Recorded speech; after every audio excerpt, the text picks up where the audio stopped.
La plateforme que vous utilisez actuellement. Ok, d'accord. Pour le faire.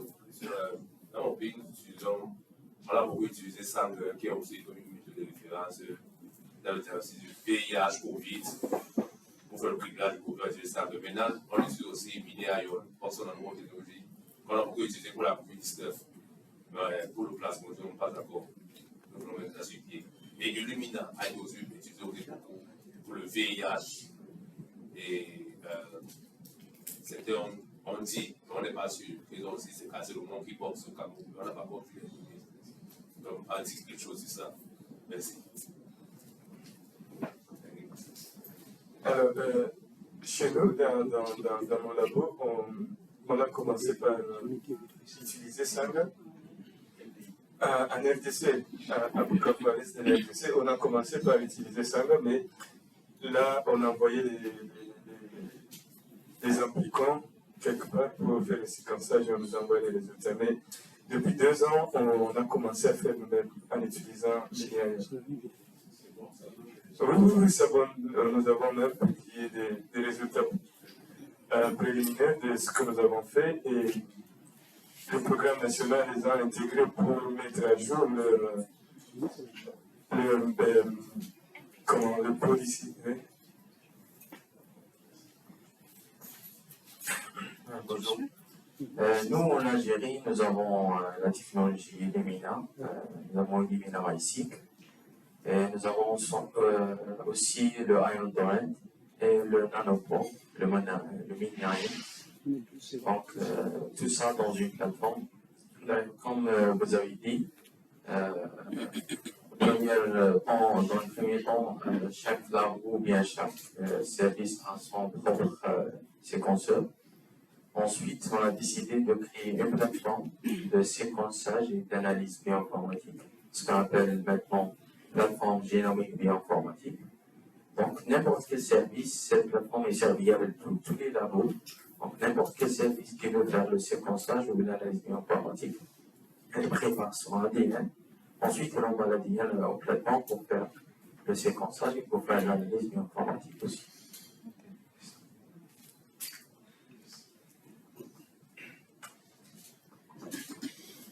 S'il y a d'autres pays qui veulent partager leur expérience.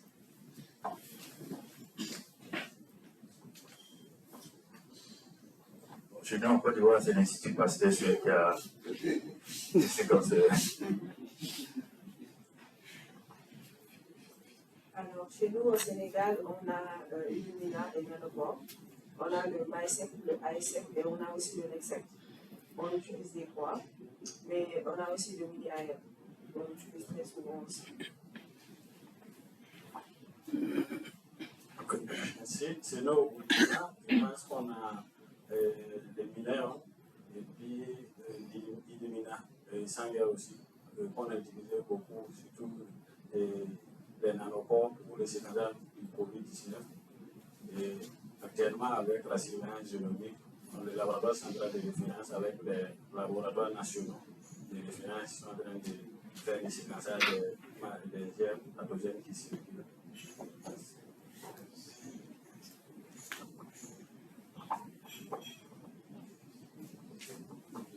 Merci. Moi, je suis de l'Université Nandia Bourgois, en Côte d'Ivoire. Disons qu'au début, on envoyait les échantillons en Europe pour les séquençages. Mais bon, on a eu un projet avec Darmstadt en Allemagne et on a reçu un séquenceur, Miniaïon, et ça nous permet de séquencer, mais on n'est pas encore aguerri dans le traitement des données. Sinon, au niveau du séquençage, on a eu quand même de bonnes choses, de belles choses, que ce soit au niveau génomique et métagénomique. Mais c'est quelle équipe à Ouadjamé?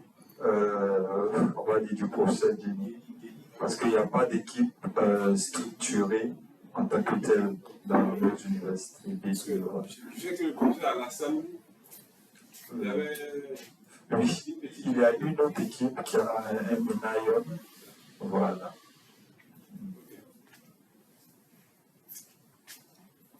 C'est bon? Merci.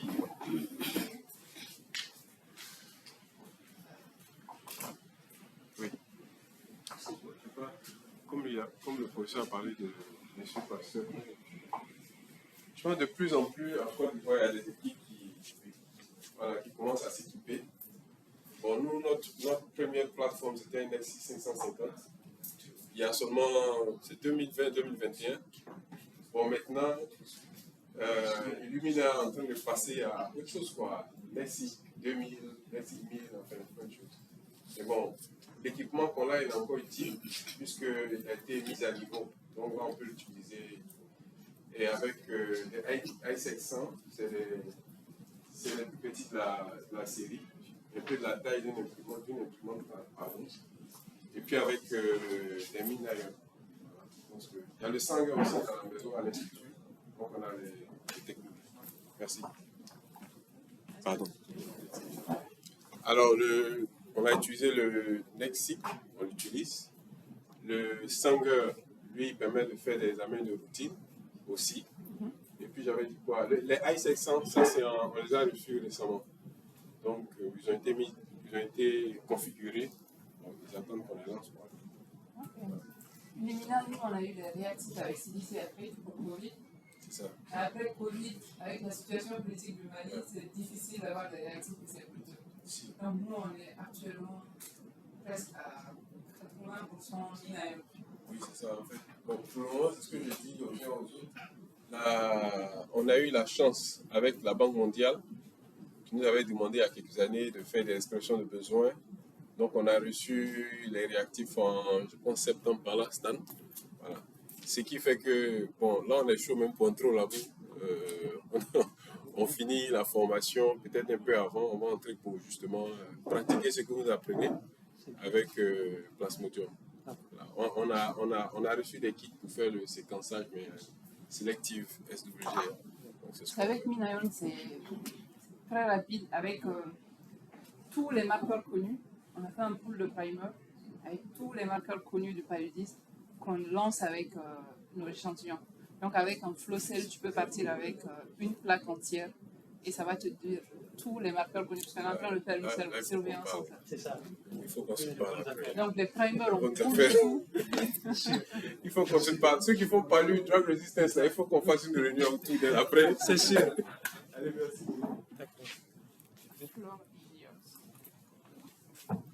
D'accord, merci.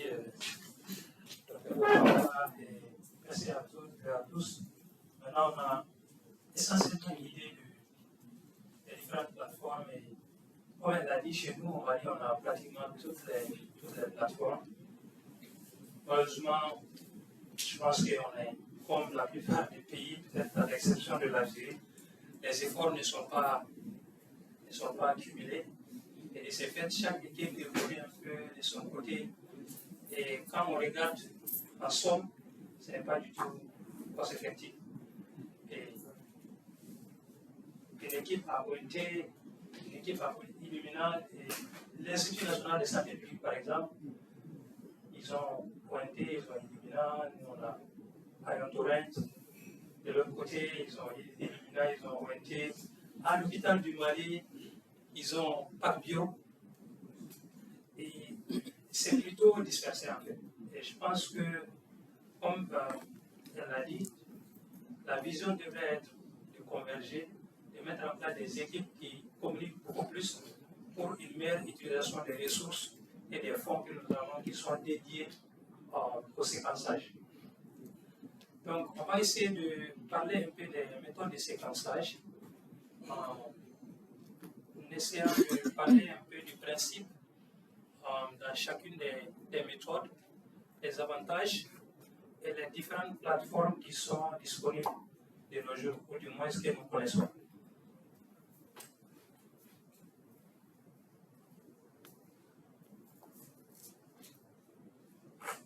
Ok, donc on va essayer de parler de Sanger, on va parler de Illumina, Ion Torrent et Pac Bio. Donc, le plus souvent, quand on veut vraiment lister, sinon classer des plateformes de séquençage, on dit séquençage de première génération de la méthode de Sanger, ensuite les MDS, les Next Generation Sequencing, où on a la deuxième génération Illumina et Ion Torrent. Ensuite, on a la troisième génération qui est ONT et PacBio, essentiellement. On va commencer par la méthode de Sanger, qui est vraiment la base, comme elle l'a dit, qui est le gold standard pour nous.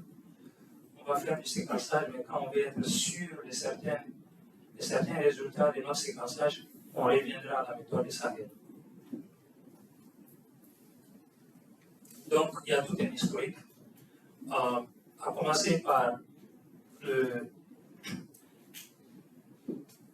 séquençage par la méthode de Sanger qui a vraiment fait son avènement dans les années 70. Et dès lors, il y a eu de grands projets autour de comment optimiser le séquençage pour plus d'effectivité. Et jusqu'à de nos jours, où nous disposons déjà des plateformes qui nous permettent de séquencer le génome entier, vraiment à des coûts qui sont très abordables et qui nous permettent aussi de le faire en un temps record qui, avant, il fallait vraiment réunir tout un ensemble d'équipes, de moyens, et qui se faisait souvent sur une période extrêmement longue. Et de nos jours, on peut simplement le faire en quelques heures. Et donc, comme je le disais tantôt, on a la première génération, à savoir la méthode de Sanger, qui est quand même la méthode de gold standard pour tout ce qu'il y a comme séquençage. Et la discussion qu'on a eue quand on parlait de la PCR, quand le père a parlé du TFU, ensuite comparé à la carte polymérase en termes de rapidité et tout ça. Et quand on essaie de comparer aussi des plateformes de séquençage, on peut appliquer la même analogie en se disant que le principe que la méthode de Sanger utilise nous permet d'avoir des résultats avec un degré de certitude très élevé, comparativement aux autres plateformes qui souvent ont des cadences de lecture beaucoup plus rapides et qui sont promptes à plus d'erreurs. Et là, on a la deuxième génération des plateformes de Next Generation Sequencing, et dont les plus populaires sont essentiellement Illumina et Ion Torrent, mais surtout Illumina. Et la troisième génération ONT et PacBio, et la plus connue reste ONT et PacBio qui a quand même une force de frappe très très élevée, mais qui n'est pas accessible un peu partout, où pour avoir une plateforme de PacBio, c'est beaucoup plus adapté disons, je ne dirais pas de consortium, mais à un ensemble d'équipes qui savent quoi en faire et qui ont vraiment un projet solide autour de cet équipement. Et comme on le disait chez nous, ce dispositif, malheureusement, le PacBio Sequence, il est malheureusement, il n'est que dans un seul hôpital à Bamako. Et c'est vrai que c'est un centre hospitalier universitaire, mais il se trouve dans le service de laboratoire, c'est-à-dire le service d'analyse biomédicale de l'hôpital. Et donc, ça fait que le dispositif il est prédisposé, mais d'après ce que je sais, parce que j'ai un collègue qui avait été contacté pour pouvoir former l'équipe, il a été formé par la compagnie sud-africaine Incaba. Voilà, Incaba. Donc, il avait été formé par Incaba en Afrique du Sud pour pouvoir mettre en place PacBio en Afrique de l'Ouest. Et donc, il avait été amené à l'hôpital du Mali pour former les gens. Ils ont été formés, ils ont commencé à séquencer. Je crois qu'ils avaient 3 échantillons à séquencer pour faire le séquençage du génome entier. Ils ont commencé à séquencer. Après, ils ont eu des problèmes de coupure de courant.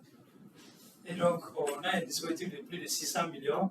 Et on ne s'est pas posé la question comment faire pour faire tourner la plateforme, même quand on n'a pas d'électricité. Et avec le temps, je pense que d'après mes dernières informations, là, le dispositif même ne fonctionne pas. Parce que là, les tiennes, elle reste une plateforme très, très performante. Et que s'il y a une bonne organisation autour de cette plateforme, elle peut nous permettre de répondre à beaucoup de questions de recherche. Et je pense que cette plateforme, quand même, est très, très fréquente au Mali, pratiquement au niveau de toutes les équipes qui travaille sur le PALU, l'Institut national de santé publique aussi, qui a différentes versions de ONG.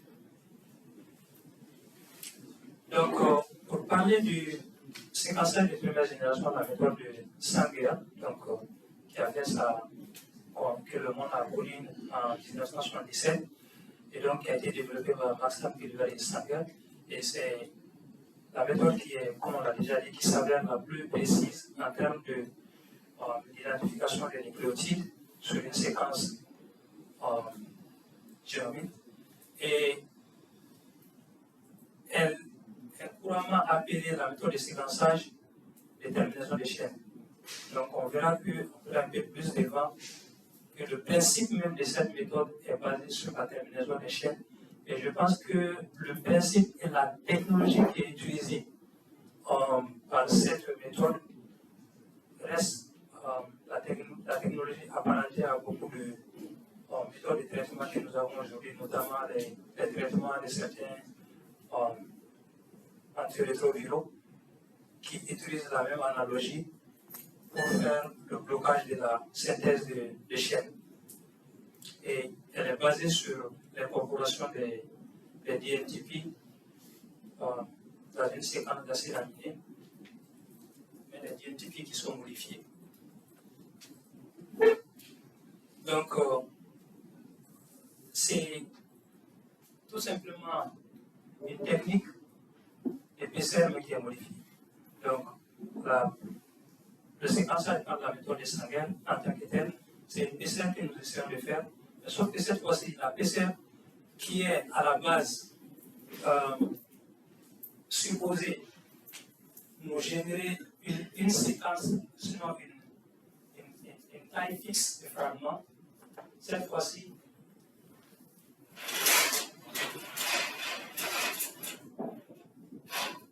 je pense que par la méthode de PCR classique, quand on finit la PCR, nous avons des fragments le plus souvent qui ont la même taille, qui a été déterminée par les acides et par nos approches. Sauf que par la méthode de Sanger,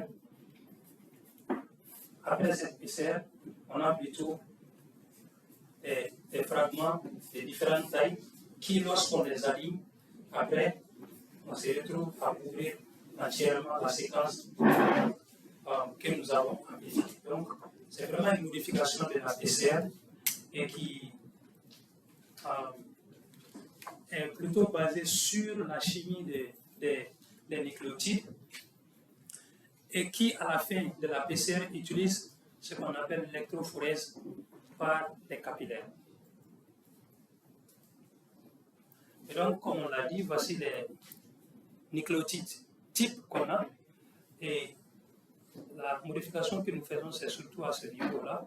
C'est cette fonction OH, à ce niveau qui est remplacée par de l'hydrogène et qui nous permet d'appeler ces DNTP les DDNTP. Donc, on a le DATP, le DDATP, DDCTP, DDTTP. Et donc, chacun de ces DDNTP est marqué par une couleur qui lui est spécifique. Et donc, selon la plateforme qu'on utilise, il y a certains qui utilisent la plateforme Thermo Fisher, on a aussi des plateformes Beckman. Donc, cette plateforme-là va avoir une lumière, sinon une couleur qui est spécifique de chacune de ces DDNTP. Et donc, la seule différence entre eux, c'est seulement cette fonction hydroxyde OH qui est remplacée par hydrogène. Et donc, on les a ici, comme je le disais, et la caractéristique particulière entre une PCR classique et une PCR qui utilise la méthode de Sanger, c'est vraiment le ratio des DNTP et les DNTP. Donc, quand on fait une PCR, on n'a que les DNTP, mais pour faire par la méthode de Sanger, on va utiliser les deux DNTP mélangés au DNTP au ratio d'environ 1 sur 10. Et ce ratio il est très important parce que on va se rendre compte un peu plus que si on dépasse ce ratio de 1 sur 10, nous sommes soumis à un certain risque. C'est-à-dire, nous voudrions que la PCR, si nous voulons déterminer cette séquence, il faudrait que nous donnons suffisamment de temps à l'attaque polymérase de pouvoir synthétiser des fragments qui couvrent toutes les tailles possibles, permettant de déterminer la séquence toute entière de notre génome. Donc, si on a un ratio en DDMTP beaucoup plus élevé, le risque c'est que nous aurons de la difficulté à pouvoir atteindre, nous aurons des fragments qui sont très gros, parce qu'en ce moment, l'attaque polymérase, la probabilité de l'attaque polymérase tombe sur un DDMTP devient plus grande. Et si cette probabilité est grande, nous aurons de la peine à avoir des séquences des fragments beaucoup plus longs, et par conséquent, on aura des problèmes, sinon des difficultés à pouvoir déterminer surtout la fin de notre séquence.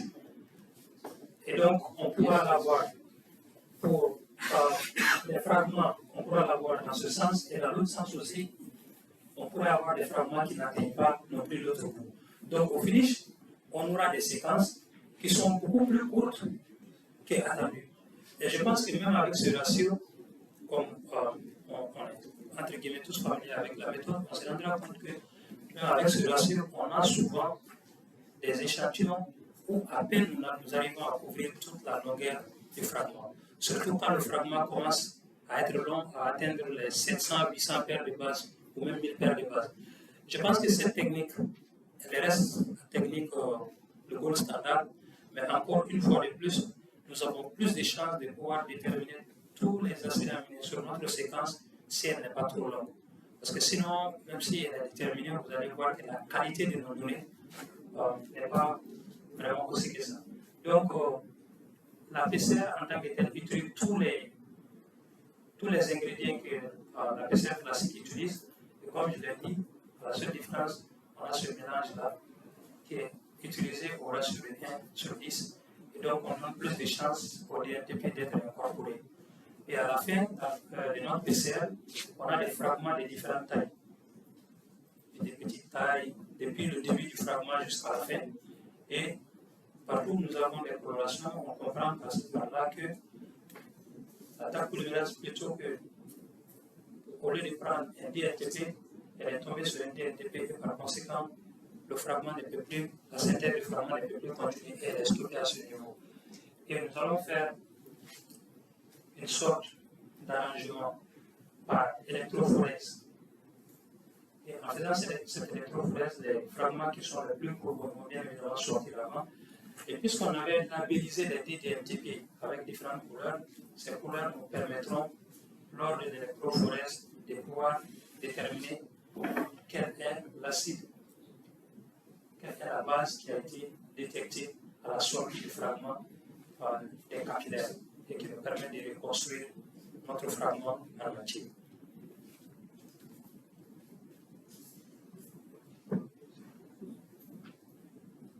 Donc, comme je le disais, de façon résumée, voici un peu toute la méthodologie de la méthode de Sanger. On a tous les mélanges des réactifs ici. On a les DDNTP qui sont présents. On a les DNTP des amorces sur l'attaque polymérase. Et la réaction se passe exactement comme la réaction de PCR. Et vous voyez que l'attaque polymérase ne fait qu'incorporer les DNTP jusqu'à ce que, par erreur, elle tombe sur un DDNTP et la synthèse de ce fragment s'arrête. Donc, une fois qu'on les a alignés, on a fait l'électrophorèse par capillaire, notre séquenceur n'est autre chose qu'un dispositif d'électrophorèse. Et ce dispositif d'électrophorèse est muni de détecteurs qui permettent, à chaque fois où un fragment sort, le dispositif va dire, lorsque ce fragment sortait, voici la base qui a été détectée, et à partir de cette information, elle va nous reconstituer notre séquence, avec bien entendu des données qui les accompagnent, notamment la qualité pour chaque acide aminé, c'est-à-dire la probabilité, quelle est la certitude que le détecteur a de dire qu'à ce niveau nous avons un C, nous avons un G, un A, un C, ainsi de suite. Donc ces informations-là nous permettront aussi lors de l'analyse, de pouvoir peaufiner et avec certitude dire si nous disons qu'il y a une mutation à ce niveau, on est sûr qu'il y a la mutation effectivement à 90% ou à 100%.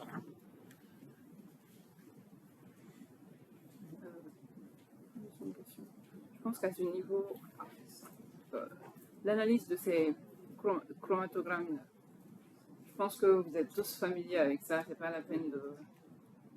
Comme c'est des trucs très généralement, BioEdit par exemple, c'est... Moi j'utilise BioEdit, mais lui il utilise un autre qui est payant. Moi je ne suis pas bioinformaticien. Non, nous on aime free. Moi j'utilise Genius pour ceux qui voudront explorer la même piste que moi. Genius. Et Genius peut même faire NGS maintenant. Oui, c'est Genius.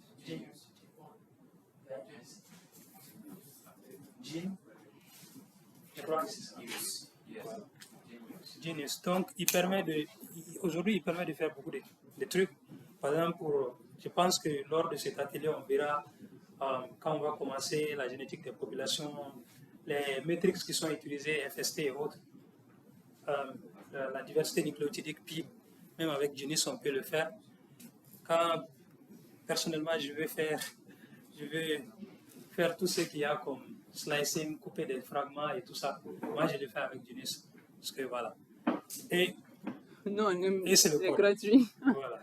Donc, moi j'utilise beaucoup plus Genius avec, quand je suis appelé à analyser les données de séquençage. Et Genius peut même designer les primers. Exactement. Il faut que l'institution achète pour... Genius, il est très bien aussi dans ça, comme elle l'a dit, dans la génération des primers. Quand vous connaissez une séquence que vous recherchez, vous pouvez générer vos primers et vous pouvez aussi la noter très facilement avec et déposer pour une utilisation publique. C'est bon pour Sangar. Ok, donc cette méthode a quand même un certain nombre d'avantages. Donc on l'a déjà dit, elle présente l'avantage d'être vraiment beaucoup plus précise et elle constitue ainsi la référence et elle nous donne la possibilité de tester les échantillons de façon individuelle et lorsque nous avons affaire quand même à une petite portion, par exemple, supposons qu'on a affaire à une souche de Covid et vous vous demandez est-ce que cette souche-là elle est vraiment virulente et tout ça et que vous voulez séquencer par exemple la région spike. Donc, vous déterminez seulement, vous prenez des primers qui vous permettent de séquencer la région spike et puis voilà, vous regardez est-ce qu'il y a des mutations et tout ça. Donc, pour les gens qui ne sont pas très denses en termes d'outils d'analyse bioinformatique aussi, je pense qu'ils peuvent très facilement aller par la méthode de Sanger, extraire des données. Et puis, en tout cas, l'analyse de ces données, c'est beaucoup plus basique comparativement aux données des NGS où il faut quand même être dense en bioinformatique. Parce qu'entre autres, les avantages que présente la méthode de Sanger, elle a aussi des limites, bien entendu. Le débit vraiment est très limité. Et le débit est vraiment très limité. Et elle ne peut pas vous permettre de séquencer en parallèle. Ce qui fait que si vous êtes appelé à faire du séquençage parallèle, ça va vraiment vous nécessiter beaucoup de temps. Et par conséquent, ça devient beaucoup plus coûteux. Donc, elle peut aussi nécessiter une grande quantité d'ADN, de matériel génétique, pour aller au séquençage comparativement aux méthodes des NGS qui sont beaucoup plus sensibles. Donc, en termes d'application, c'est appliqué dans beaucoup de domaines.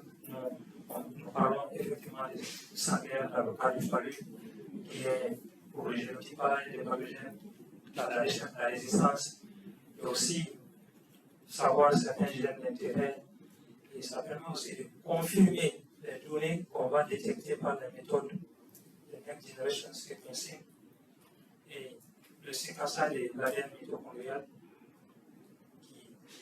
qui est beaucoup plus utilisé pour faire le lien entre certaines pathologies et certaines maladies. Donc je pense que la méthode Sanger, elle est quand même, il n'y a rien à dire, elle reste le gold standard. Et chaque laboratoire devrait, n'est-ce pas, disposer de cette plateforme qui est optimisée au cas où nous avons besoin de rémunération. Et en plus de cela, je ne sais pas comment ça se passe avec les autres, mais chez nous, souvent, on peut tomber sur un seul échantillon qui présente certaines particularités. Nous, par exemple, en 2022, pendant la période Covid, il y avait ce patient qui nous avait été envoyé de l'hôpital. Il s'était fait tester en l'espace de 3 semaines, 4 fois, et il était toujours positif.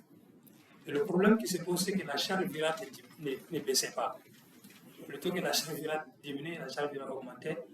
Et c'était un peu bizarre parce qu'il avait moins de complications par rapport aux autres, mais la charge virale est restée élevée. Quand on a essayé de prendre les échantillons pour voir, effectivement, c'était vrai. Donc, on a dû séquencer cet échantillon de façon individuelle. Donc, la région Spike surtout, par la méthode de Sanger, et ça nous a permis de savoir que c'était un variant. Et c'était vraiment au moment où le variant Omicron était en train de venir et tout ça, et on a rapidement publié ce cas-là, comme un report de cas, pour dire il y a des souches qui présentent tel symptôme. Donc je pense que Sanger peut être vraiment bien adapté et indiqué dans les pareilles circonstances. Donc on va à présent parler de la méthode de séquençage de deuxième génération. Et là, je vais essayer de présenter un peu de façon globale, c'est-à-dire le résumé du principe et qu'est-ce que ça fait. Et après, je vais demander à Dr Maïga de nous faire visionner des petites vidéos qu'on a ciblées un peu en ligne là, juste pour notion des repères pour chacun d'entre nous, pour que nous ayons vraiment une idée claire de qu'est-ce qui se passe, parce que là, nous rentrons dans les choses beaucoup plus sérieuses pour cet atelier. Il faudrait qu'on sache qu'est-ce que la machine elle fait, à la fin du séquençage, qu'est-ce qu'on obtient et à quoi nous nous attendons. Donc, on va commencer par... D'abord, ce qu'il faut dire sur ces méthodes de séquençage de deuxième génération, c'est que à la base, ce sont des méthodes qui utilisent le principe de Sanger, mais de façon parallèle. Donc, c'est comme si nous augmentons notre capacité. Nous augmentons notre capacité à pouvoir séquencer plusieurs fragments du même gène à la fois. Donc, ce sont des méthodes de séquençage parallèle qui est massif et qui sont vraiment des méthodes qui sont similaires à la méthode de Sanger. Et elles permettent pour la plupart de séquencer des fragments de courte taille. Donc, on verra un peu plus dans les détails dans la vidéo qu'elles vont fragmenter notre génome en des petites pièces de 100, 150, 200 paires de bases que nous allons séquencer. Ensuite, nous allons les rassembler pour reconstituer notre génome. Donc, pour ce qui est des différentes étapes, ça c'est vraiment un peu plus global. Donc, on a d'abord la fragmentation du matériel génétique qui a lieu par différentes méthodes. Je pense qu'avant la pause, Dr Maïga en avait parlé. Souvent, cette fragmentation peut se faire tout simplement par PCR. Vous pouvez juste cibler certains fragments que vous voulez amplifier, vous les amplifiez, vous passez au séquençage. Il y a d'autres méthodes, enzymatiques aussi, qui sont souvent incorporées dans ces kits-là pour vous permettre de faire la fragmentation du matériel génétique. Et après, il y a l'addition des index et des adaptateurs qui vont vous permettre de pouvoir multiplexer les targets en même temps qui va permettre, n'est-ce pas, aux petites portions du génome que vous avez d'aller s'approcher au fond du puits de séquençage pour que la réaction puisse commencer. Donc, après cela, vous allez charger votre librairie à la Flowcell pour les plateformes de Illumina ou encore n'importe puce de séquençage pour les plateformes de Ion Torrent. Et le séquençage va se faire ensuite pour passer à l'analyse des données.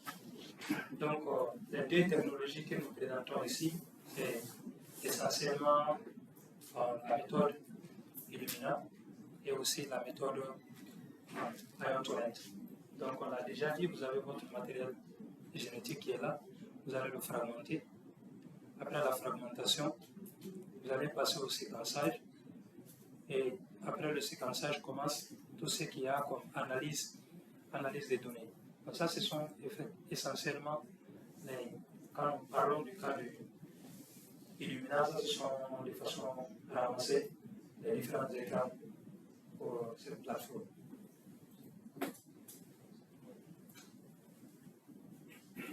Donc, il y a déjà ce qu'il faut dire, c'est que pour ces différentes plateformes, les détails du workflow vont surtout dépendre du kit que nous utilisons pour faire le séquençage.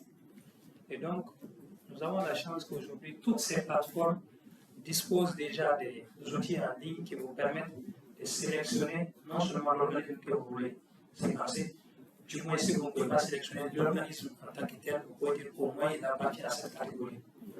Et donc, déjà, on va vous orienter sur le kit qu'il vous faut, on va vous orienter sur la méthodologie qui est adaptée et comment procéder à l'analyse des données. Et je pense que le kit Nexera, c'est un kit qui permet de faire non seulement le séquençage des échantillons d'ADN, mais aussi des échantillons d'ADN. Et je pense qu'on va essayer de regarder un peu la vidéo qui va nous donner de façon à ramasser la technologie Illumina. Qu'est-ce qu'elle utilise comme principe? Une fois qu'on a compris ce principe, on saura, ok, voici comment elle doit être faite. Et c'est ce qui va nous montrer que, par rapport à la question que Derek avait posée, avant d'aller au séquençage, il faudrait qu'on s'assure que nous avons une certaine taille en termes de fragments que vous avez. Sinon, vous pourrez ne pas avoir des données de qualité. Donc, on va essayer de regarder ensemble.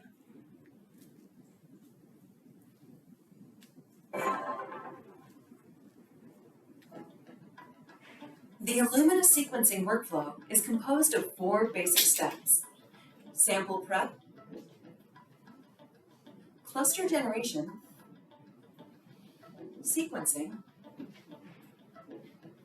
and data analysis.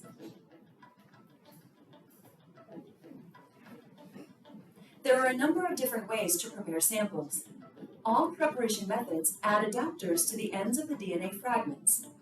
Through reduced cycle amplification, additional motifs are introduced, such as the sequencing binding site, indices, and regions complementary to the flow cell oligos. Clustering is a process where each fragment molecule is isothermally amplified. The flow cell is a glass slide with lanes. Each lane is a channel coated with a lawn, composed of 2 types of oligos. Hybridization is enabled by the first of the 2 types of oligos on the surface. This oligo is complementary to the adapter region on one of the fragment strands. A polymerase creates a complement of the hybridized fragment. The double-stranded molecule is denatured, and the original template is washed away. The strands are clonally amplified through bridge amplification. In this process, the strand folds over, and the adapter region hybridizes to the second type of oligo on the flow cell. Polymerases generate the complementary strand, forming a double-stranded bridge. This bridge is denatured, resulting in 2 single-stranded copies of the molecule that are tethered to the flow cell. The process is then repeated over and over and occurs simultaneously for millions of clusters, resulting in clonal amplification of all the fragments. After bridge amplification, the reverse strands are cleaved and washed off, leaving only the forward strands. The 3' ends are blocked to prevent unwanted priming. Sequencing begins with the extension of the first sequencing primer to produce the first read. With each cycle, fluorescently tagged nucleotides compete for addition to the growing chain. Only one is incorporated based on the sequence of the template.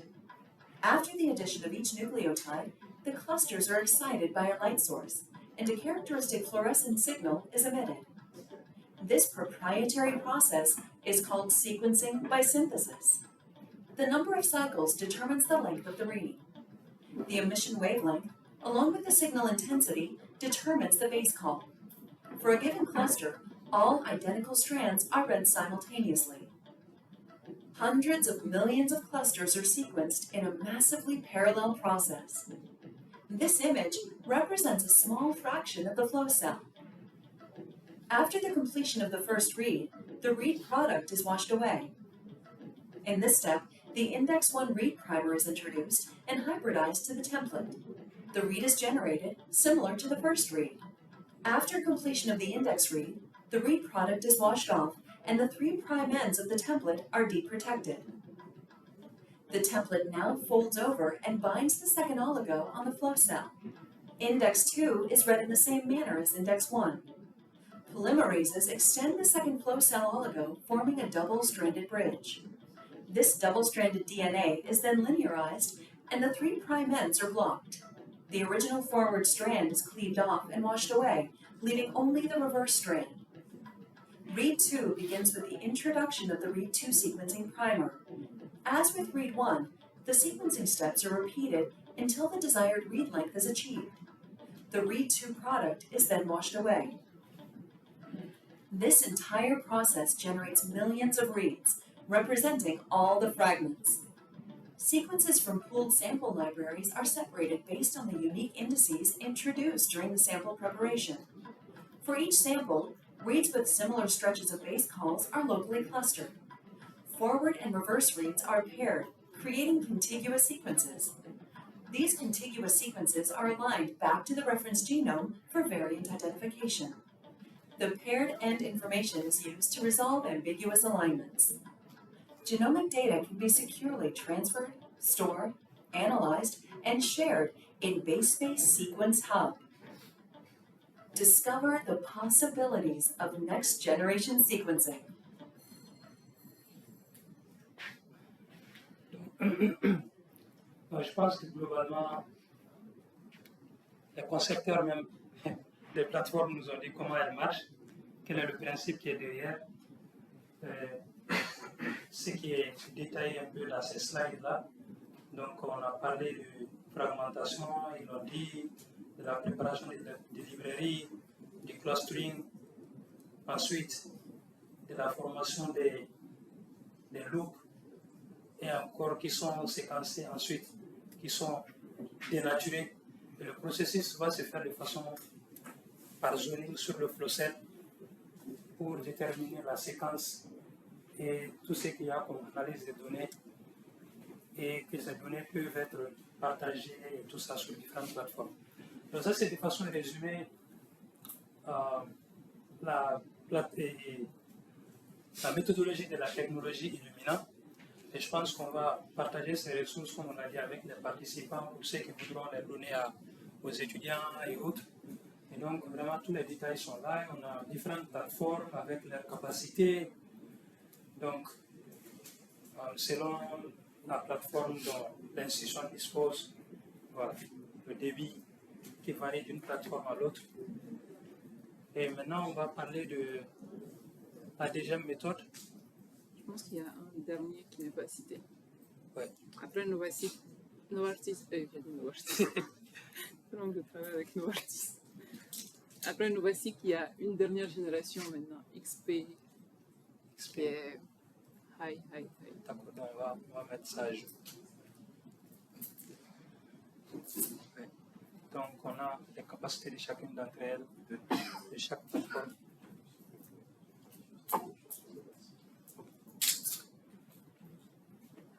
Juste une seconde. NovaSeq, je pense comme elle a dit, c'est le dernier de la série. Il y a le NovaSeq X qui a été acquis par le centre ACGID, je pense, au Nigeria. X-Chip, qui Voilà. a changé de nom maintenant. Ils ont changé de nom, c'est ça.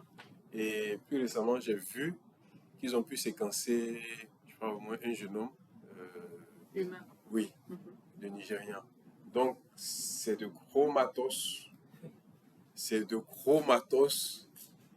Et si vous avez l'intention de l'avoir dans vos institutions, bon, il faut penser puissance, c'est quoi? Courant, électricité, pardon, protection de ça, les réactifs qui vont avec, la maintenance surtout, et puis les équipes de bioinformatique. Donc, c'est vraiment les derniers de la série. Voilà. On l'a eu et ça arrive. Ah, voilà, bon. Mais malheureusement, avec le courant, on ne sait pas là-bas. Mais ça arrive. Ouais, donc ça, c'est vraiment le dernier de la série. Voilà. Merci, c'est ce que je voulais dire. Donc, au moins, on a ça en Afrique de l'Ouest. Si on a pu constituer un réseau ensemble ici, bon, on pourra se... Voilà. Merci.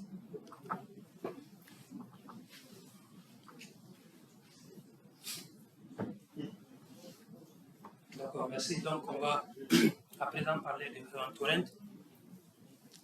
Donc, exactement comme on l'a vu avec la plateforme précédente, qui est aussi une méthode de séquençage par synthèse. Mais là, plutôt que émettre une fluorescence, lui, son principe est beaucoup plus basé sur le changement de pH qui est dû à une émission de protons, des ions H+. Donc, une fois que vous avez fragmenté votre génome en des petites pièces, vous avez ces fragments-là qui s'accrochent à votre bit. On l'a vu avec la méthode précédente. À travers les adaptateurs, ils venaient se fixer au fond du bit cette fois-ci. Ils vont s'aligner autour de la bit de cette manière, de sorte à former des petits réseaux autour de ces bits. Et ces bits-là maintenant entrent à l'intérieur des puits de votre puce. Et maintenant, le séquençage a lieu à ce niveau par synthèse. Et les différentes nucléotides vont passer. Une fois qu'un nucléotide est incorporé, il va émettre des ions H+. Et ces ions H+, qui sont émis vont déterminer la base qui a été incorporée parce que ça change le pH du milieu. Et cette plateforme, vous allez voir par exemple à ce niveau-là où on a GG à la fois, donc il permet aussi de savoir à la suite, lorsqu'il fait passer le GG et que la quantité, selon le pH est proportionnel au changement de DGG, ça permet au lecteur de savoir qu'il y a deux nucléotides de G à la suite. Donc, cette technologie aussi, on va voir une petite vidéo de 3 à 4 minutes là-dessus pour que les gens y comprennent. Mais de façon à ramasser, c'est comme ça qu'elle fonctionne. Plutôt qu'aller au fond de la flocère, elle se fixe sur les bits. Et ces bits, maintenant, se retrouvent dans les puits. Et c'est le pH maintenant de ces milieux-là qui sont mesurés à travers la libération des ions H+.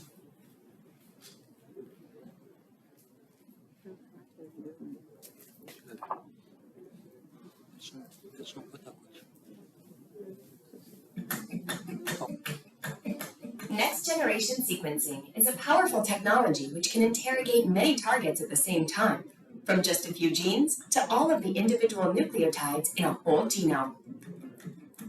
Ion Torrent technology from Thermo Fisher Scientific takes an entirely new approach to next-generation sequencing, making it massively scalable, faster, simpler, and more affordable than ever before. The sequencing of DNA is done using a semiconductor chip, similar to the chip found in your digital camera.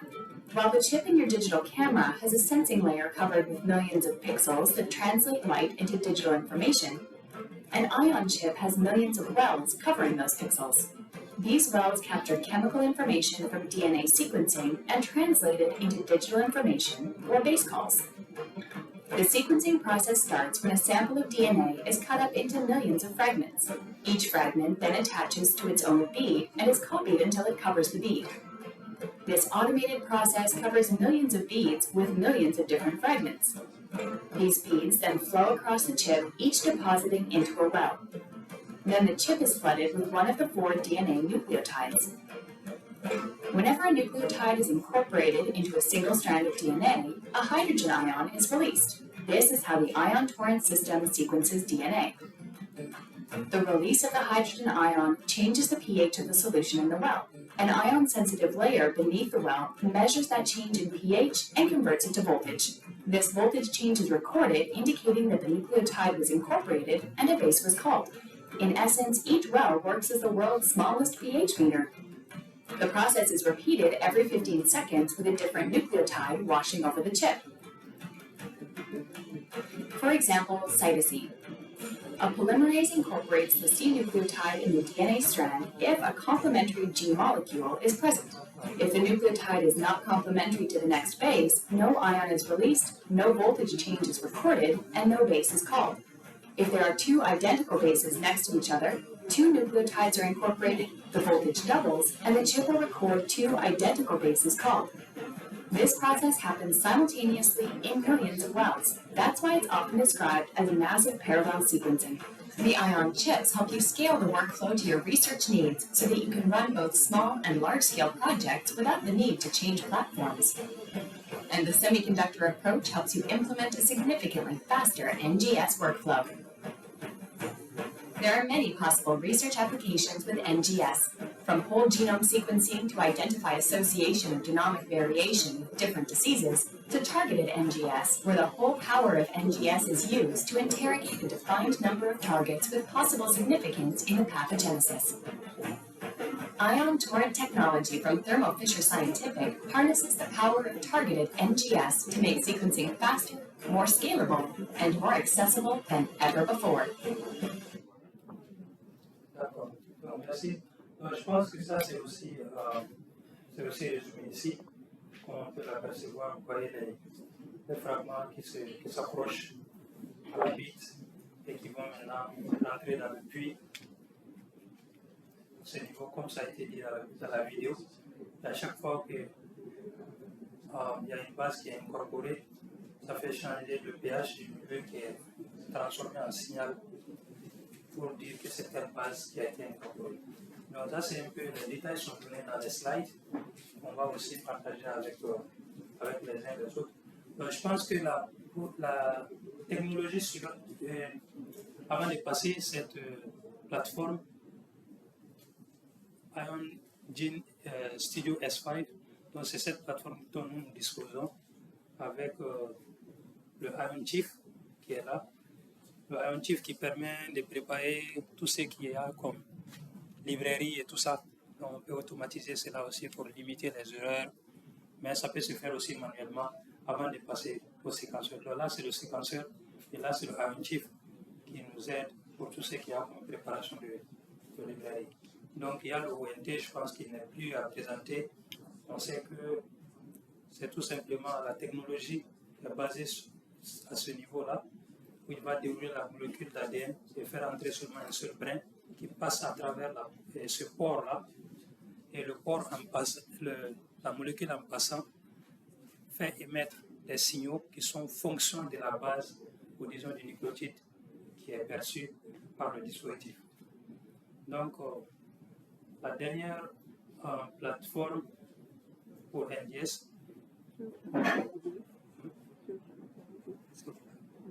ok, donc elle va nous faire voir en juste 1 ou 2 minutes.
là, ce n'était pas animé de commentaires, mais on l'aura compris.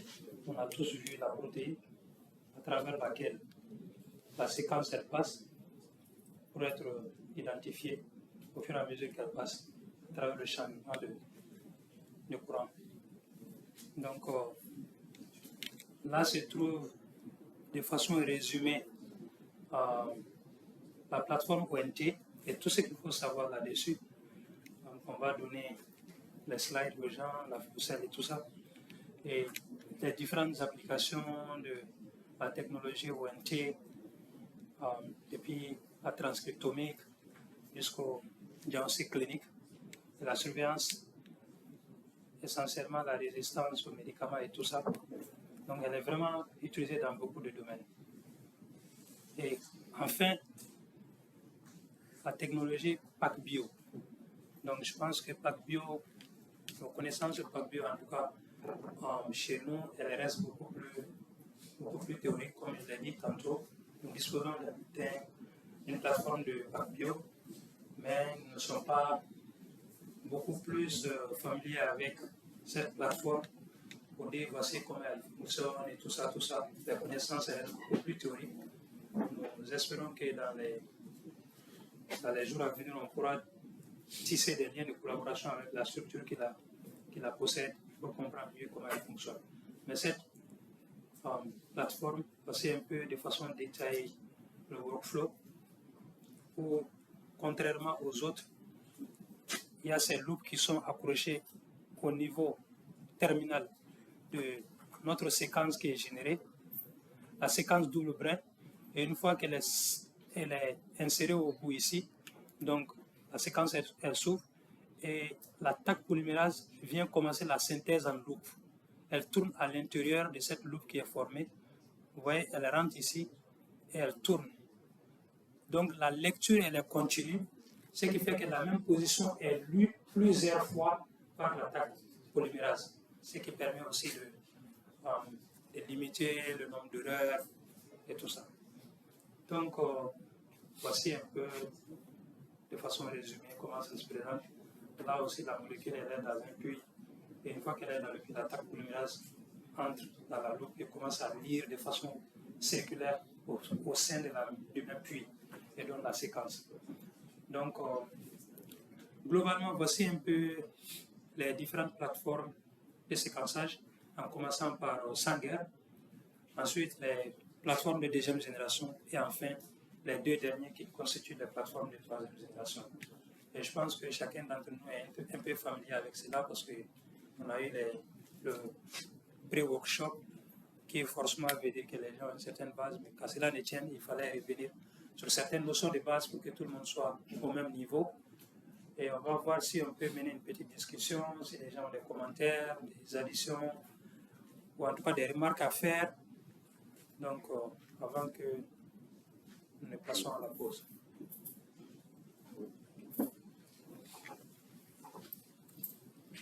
Deux questions. Donc, là, la diapo, je vais vous présenter Ion Torrents. Ok. La ligne des diapos, vous avez fait Ion Torrents. Vous avez mis un adapteur au début et à la fin. Ion Torrents d'abord au début et à la fin. Parce que c'est ça que vous avez dit que avec les textes, c'est pour donner, c'est pour identifier les différents échantillons. Pour comme une identité de chaque. Maintenant, quand on met deux adaptateurs, au début, j'ai vu adaptateur et à la fin, je me disais adaptateur, vous mettez à la fin, pour faire quoi?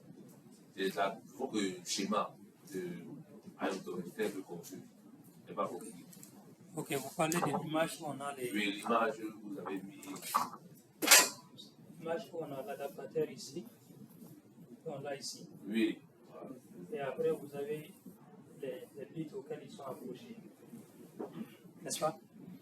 En fait, ici, l'adaptateur qui est mis, il est mis de sorte que, par complémentarité, ces deux bouts ne peuvent pas se fixer à des bits. Il n'y a qu'un seul qui se fixe, le bit qui doit l'amener au fond du puits. Et une fois qu'il est fixé, il va directement au fond du puits. Donc, ces deux bouts-là ne sont pas utilisés. Et il y a un qui est vraiment spécifique de la portion de nucléotide qui est là, sur votre bit.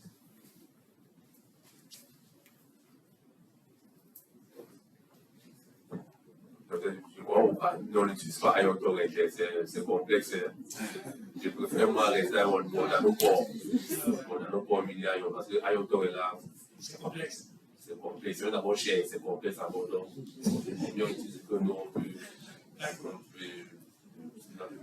Bon, ça a l'air complexe, mais sinon, ils ont des kits qui sont vraiment très bien optimisés dans tout ce qui est la cytochronicité. La cytochronicité. Et d'ailleurs, c'était le principe fondamental derrière lequel on s'est aligné pour acquérir cette plateforme. Oui, parce qu'à un moment, on avait été au Mali là-bas, pour tous ceux qui connaissent la situation politique du pays, on avait été approché par la police scientifique en collaboration avec les partenaires internationaux, parce qu'ils avaient beaucoup de problèmes avec les échantillons qui étaient prélevés au niveau des scènes de crime, avec tout ce qu'il y a comme terroristes et autres qui étaient enfermés à Bamako. Souvent, ils veulent savoir est-ce que certaines de ces personnes-là sont passées dans ces localités.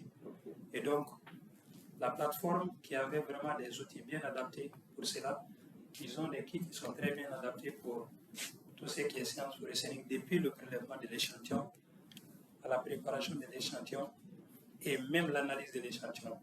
Donc, ils ont une plateforme online qui vous permet de faire l'analyse de l'échantillon et de pouvoir dire jusqu'à quel niveau de sûreté vous êtes sûr que cet ADN-là a été retrouvé dans ce pool d'ADN. Donc, c'est une plateforme qui est un peu, disons, comme l'a dit, qui peut paraître un peu complexe, mais je pense que globalement, elle n'est pas aussi complexe. Mais l'autre chose, c'est qu'on se disait, on a ONT, on a Illumina, toutes ces plateformes sont disponibles. Au besoin, on peut certainement approcher nos collègues, nos collaborateurs et tout ça. Bon, la seule chose qu'on n'avait pas, d'après nos records, parce que il y a le pack bio dont j'ai parlé est même arrivé au Mali avant cette plateforme de Ion Torrent. Et cette plateforme de Ion Torrent, c'est beaucoup plus récent. Voilà. Ok, je vais dire qu'il faut pour le pas du temps. Vous avez parlé de flow cell. Moi, je parle du cas parce que nous pratiquons beaucoup. Comme vous avez dit ici, il y a les personnes qui manipulent ce qu'ils font la bioinformatique. Nous sommes le cas déjà qui manipulent beaucoup. Donc, on voit souvent dans le séquençage les flow cells. Vous savez que les flow sont chers. Vous n'avez pas seulement mis les prix ici. Les flow sont très chers. Et nous, on fait souvent on recycle les flow cells. Parce qu'on n'a pas de l'argent pour acheter des nouveaux flow cells. Recycler, c'est-à-dire Recycler, c'est-à-dire que digestion. Quand on peut utiliser une flow cell peut-être 2 fois. Oui, pour Illumina ou pour ONT? Mais ONT, parce que plus tu utilises, plus tes pores se dégradent. Donc il y a un minimum de pores. Oui, tant que ça n'atteint pas les 300 pores, tu peux laver et réutiliser. Oui. Maintenant, mon problème, c'est que je voulais savoir votre expérience, docteur. Quels sont les kits pour le proposer ou pour avoir les fabricants qui ont des kits moins chers? Pourquoi les produits utiliser? Parce que beaucoup de kits sont très chers ici. Et il y a les fabricants chinois, les fabricants d'Europe. Mais on veut savoir où on peut absolument avoir les kits qui sont moins chers pour pratiquer. Je veux savoir si vous pouvez avoir une idée de où on peut avoir les kits moins chers. Parce que beaucoup de personnes interdisent les kits chinois. Ouais, c'est pas pourquoi on nous a dit ça. Je pense que je vais être complété par Dr Maïga par rapport à cette question, mais déjà, pour ce qui est des kits, je pense que c'est spécifique. C'est spécifique et souvent, malheureusement, la plupart de ces plateformes-là ne nous permettent pas cette flexibilité-là. Elles nous imposent d'aller utiliser forcément leur kit. Et difficilement, vous avez la flexibilité peut-être pour certaines étapes préliminaires, vous pouvez faire ça. Mais pour la plupart du temps, vous êtes... Maintenant, ce que vous pouvez faire, c'est surtout vous assurer que vous avez optimisé votre méthodologie. C'est-à-dire, le séquençage que vous devez faire, il faudrait vous poser la question, est-ce que c'est cost-effectif d'abord? Est-ce que vous avez toutes les raisons d'aller vers cette plateforme-là pour faire le séquençage avec? Sinon, pour ce que vous avez dit, utiliser 2 fois, 3 fois, je pense que la plupart des structures le font. Dès que dès que vous avez vérifié la qualité, vous avez suffisamment de ports pour pouvoir le faire, je ne pense pas qu'il y ait de problème. Ça, on le fait tous pour des raisons d'économie. Et voilà. Je ne sais pas si elle va me compléter. Elle a plus d'expérience en ONT. Côté kit ONT, c'est propre à Nanopore. Pour le moment, il n'y a pas de moins cher des Chinois. Les kits ONT, c'est propre à Nanopore. C'est eux qui le font. Et je pense que actuellement, ONT est beaucoup moins cher que Illumina en matière de flow cell et de kit. C'est vrai que les flow cells sont chers. Bon, si tu veux faire le whole genome sequencing, par contre, moi, par exemple, j'ai utilisé 4 échantillons pour un flow cell. Parce que le génome du parasite est long, tu ne peux pas utiliser beaucoup d'échantillons, sinon tu ne vas pas avoir toute la couverture que tu veux. On a seulement utilisé 4 et tu laisses jusqu'à 3 jours, jusqu'à ce que tous les ports soient bousillés, pour que tu aies plus de probabilité que tu aies couvert tout le génome entier. Bon, peut-être avec les drug resistance, la surveillance, ça aussi, avec 96, quand tu utilises une plaque entière, c'est difficile de réutiliser après, puisque ça va utiliser toutes les ports disponibles. Dr Sekou qui est en ligne, il est beaucoup, parce que je suis avec lui au labo. Il fait même actuellement, il est au labo actuellement en train de faire drug resistance surveillance sur tout le Mali. On est en train de chercher 4S, c'est un projet de notre professeur Tim Day. Actuellement, il a eu le prix Murieux, je ne sais pas si... Il est en train de chercher le 4S sur tout le Mali. Donc, avec ça, il a tellement d'échantillons que ONT nous sauve la vie actuellement. Peut-être lui, il peut plus...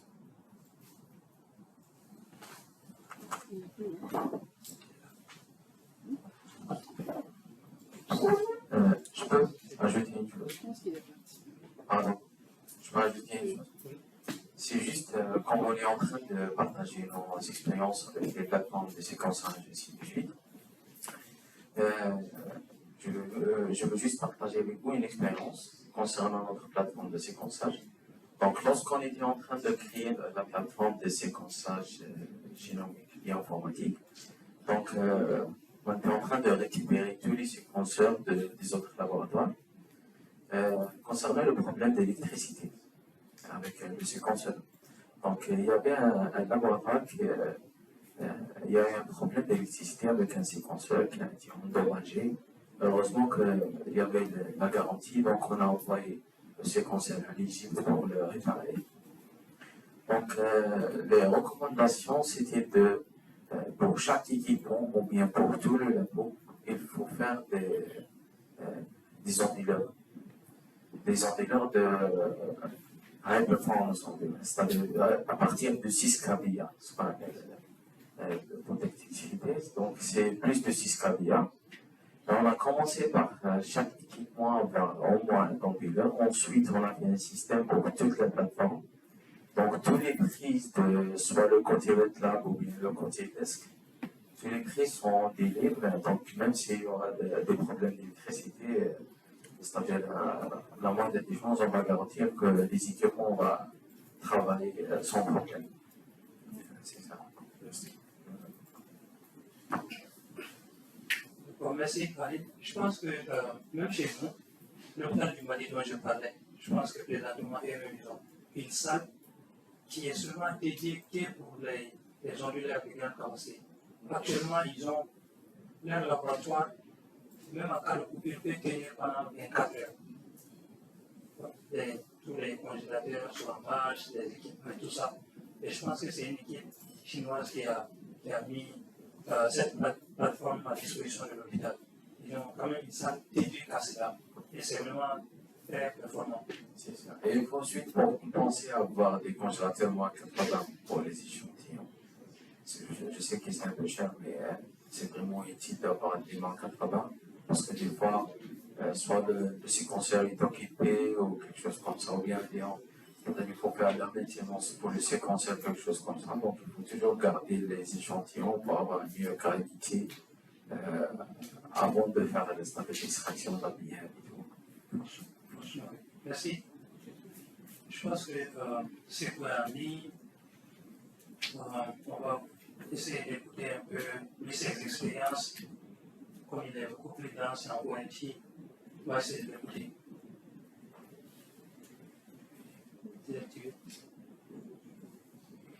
C'est cool.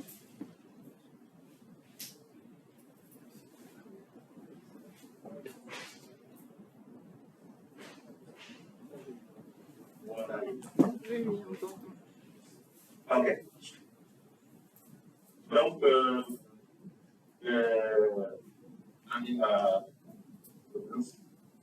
comme tu l'as dit, nous utilisons beaucoup plus OMT dans le cadre de nos activités de séquençage, plus que Illumina, à cause du fait que ce n'est pas du tout aisé d'avoir des activités Illumina. Et pour le moment, avec OMT, vraiment, relativement, c'est plus simple à travers un mois ou à travers nanopore et même d'avoir des artistes comparé à Illumina qui ont des représentants soit en Tunisie ou au Sénégal qui ne le font souvent pas. Donc, nous, on a vraiment optimisé un certain nombre de panels, spécialement pour les plans de résistance marketing, qu'on est en train de séquencer en utilisant web. Et le dernier, c'est la grande d'un projet que nous avons en commun avec les gens de l'Université de Cambridge, dans le cadre du projet actif. Donc, nous avons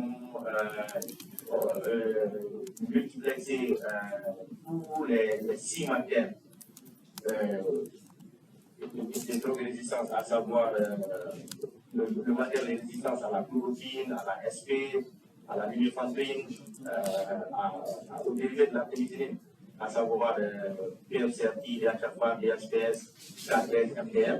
Donc, en une seule PCR, on a optimisé, on a fait une PCR pour amplifier tous ces gènes. Et juste après la PCR, on quantifie avec le QGIS pour voir le matériel électrique. Et que nous avons dans le produit d'amplification est assez suffisant pour pouvoir être séquencé. Et après, nous préparons la librairie en utilisant les kits et nanopores qu'ils appellent irradiation kits. Donc, juste pour rappeler que principalement, il y a 2 grands types de kits que l'on utilise en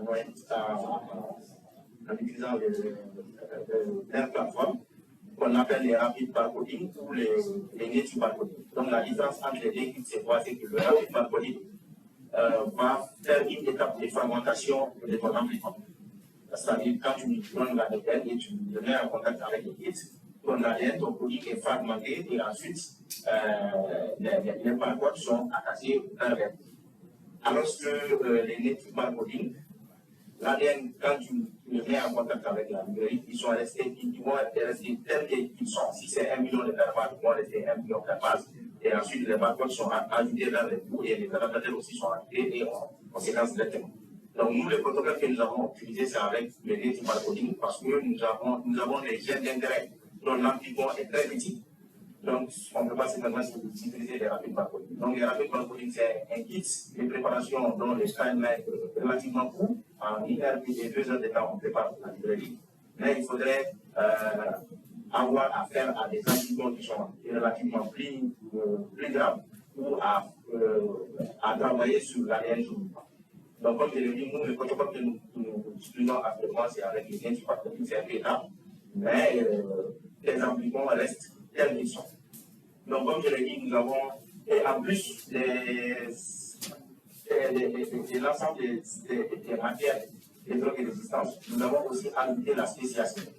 Nous avons ajouté un groupe de paramètres qui permettent d'amplifier le 18S de la petite sous-unité ribosomale de l'ARN du plasmodium. N'importe quel plasmodium qu'on appelle les prélèvements. Donc, si c'est Francis, ça amplifie malaria, donc ça amplifie tous les plasmodiums. Donc, notre panel là nous permet non seulement d'avoir des résultats sur les matières de drogue et résistance, mais aussi un résultat sur la spéciation.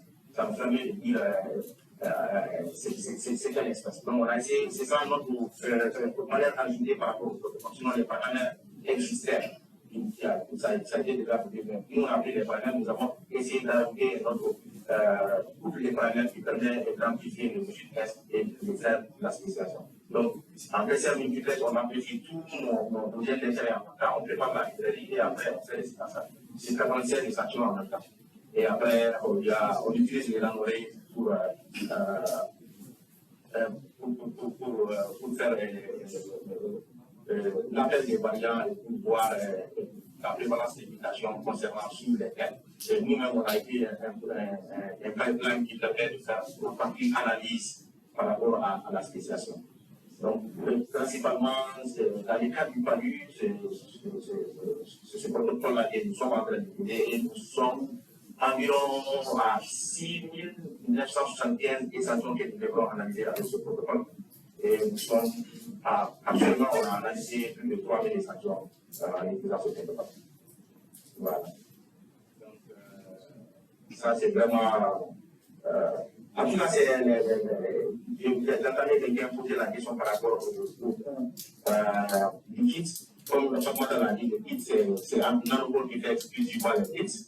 Et soit vous passez par Canamor si nous sommes en Afrique ici pour faire la commande, ou bien vous établissez un contrat entre vous et nanobot pour pouvoir faire la commande des procès et des types de préparation de la lignée. Mais je pense qu'au cours de la formation, le protocole dont je viens de parler, la partie bioinformatique et la partie web lab, on aura le temps d'en discuter, d'en débattre davantage si ça vous intéresse. Voilà. Merci. S'il y a une question, Merci. On est en train de te sortir de la voie. alors,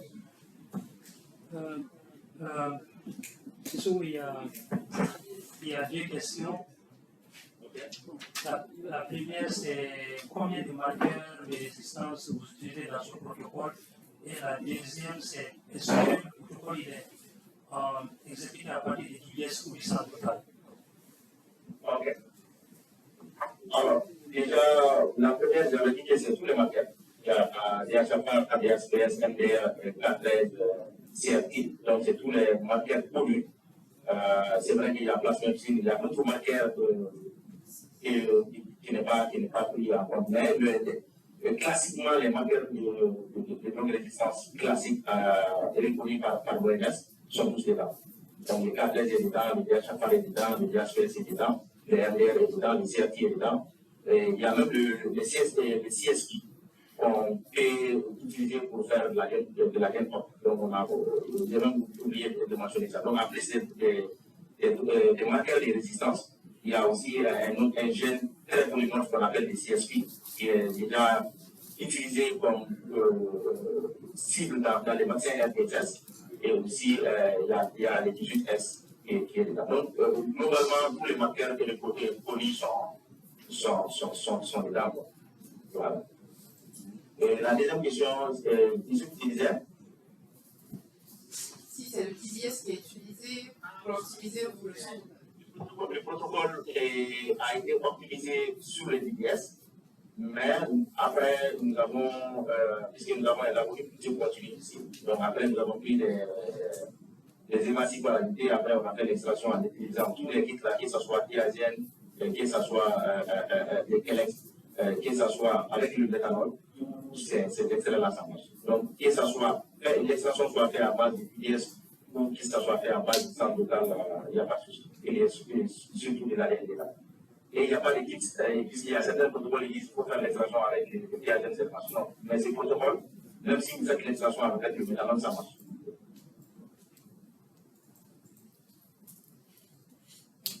Une dernière question. Bonjour, docteur. C'est Apo, docteur Apo qui pose la question. Donc, on s'est vu la dernière fois, c'est à Dakar avec lui. Bon. On aurait aimé qu'il soit avec nous, mais une fois que tu es vraiment empêché. Merci pour le boulot que tu fais. La toute dernière question, peut-être ça va te faire sourire, mais si nous on veut changer, on veut faire le partage de protocoles et d'expériences avec toi. Donc, à quelles conditions tu pourrais accepter? Merci.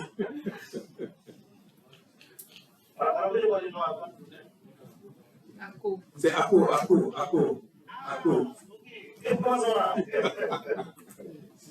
Oui, bon, je pense que nous sommes ouverts au partenariat et dans ce cadre-là, le développement est là-bas. Donc, si vous voulez vraiment implémenter ce protocole du début à la fin, c'est-à-dire de la partie de l'analyse de données, on est tout à fait ouvert au partenariat, à la formation, ça, il n'y a pas de problème. C'est un protocole que nous, on a hérité de l'AFIC et que nous avons essayé de l'appliquer, de transformer notre valeur en fait. Donc, sur ce point, il n'y a vraiment pas de problème. On a les dîners, les contacts sont là-bas. Donc, si besoin en est, il n'y a pas de problème. On est tout à fait ouvert à un partage, il n'y a pas de problème. Merci beaucoup.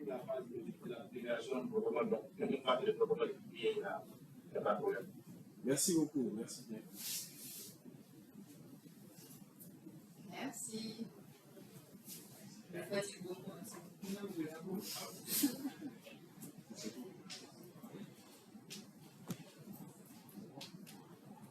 Je crois